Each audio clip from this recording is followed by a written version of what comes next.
Good morning. Hundreds of congregations across this country and really around the world have executed what I just did. Lighting a flame, oil, a candle, in a stylized chalice, opening a celebration for Unitarian Universalists, a Sunday celebration, a recognition of the ideals we hold, of a community informed by freedom, searching for those meanings that can bless, enrich, sustain, and renew life. It's a terrible, terrible, important chore. It's hard work.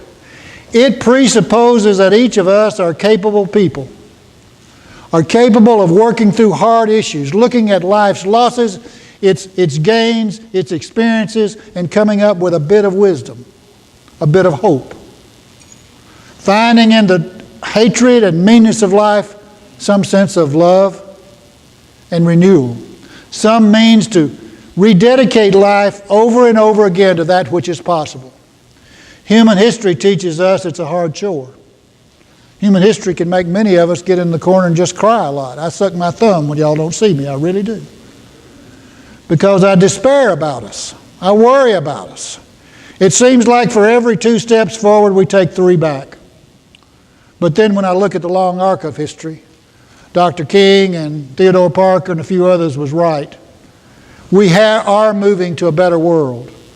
It is not without loss, it's not without pain, it's not without effort. But Unitarian Universalists gather to look at that honestly, not conditioned so much by the past as to be molded by it, but encouraged to be creative in responses to the issues that face us day in and day out. So welcome to this place. The Unitarian Universalist Church of Tampa is gathered to renew itself and the promises we hold dear.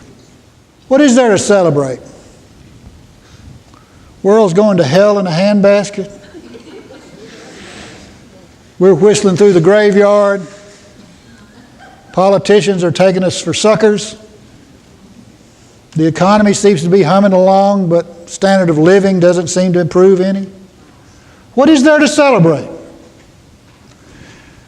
If nothing else, the freedom to gripe about it. To be in a place, in a community, in a part of the world, in a time in history that I can stand up here and shoot my mouth off. And y'all have the grace to let me do it. And to listen patiently and forgive me for my stupidity sometimes.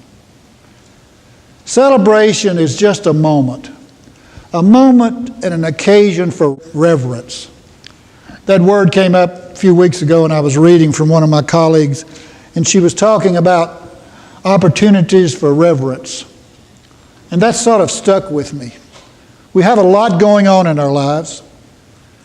Many of us have parenting, grandparenting, involvement with people in our work, in our volunteer activities, in our living. We all are busy. Issues of self-care, of working out, of being healthy, of taking opportunities for cultural entertainment, for doing jobs that have to be done because we need the money. But when do we take opportunities for reverence? And what is reverence? Is it an attitude of some great mystery in the sky that history has given us to be acknowledging? Is it some absentee landlord or boss that we're not really sure of in our lives, but some authorities say we ought to be? What is reverence? Maybe it's just an opportunity and an acknowledgement of the wonder we're a part of.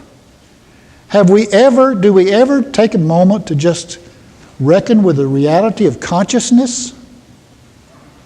That our butt hurts, or our toes itch, and our hair feels funny, and the breath goes in and the breath goes out, and we see images through our eyes, and we have images and sounds through our ears. Consciousness is a precious thing. And maybe reverence is related to that. Not so much about some abstract deity, some inherited truth, but just an acknowledgement that we're an organism living with some consciousness, with an awareness. So I invite you in this time of celebration to remember reverence. This is an opportunity for that. This is an occasion for that. We're a people for that. We dedicate and set aside a little bit of time to be intentional about it. So whatever you need to be reverential to, whether it's the mystery of your life, the story that you've come this far, that there's a wonder and a magic and a power that moves through history that you are a part of but know little about, whatever it might be, welcome to this celebration of reverence. May we find laughter. May we find tears. May we find an opportunity to be thoughtful, to wonder deep and wide, so as to bless our lives, to feel aware that we are a part of a living whole that offers up blessings as close as the person beside us and as powerful as the imagination can create. So we're here together to be reverent and to wonder again about the mystery we are part of.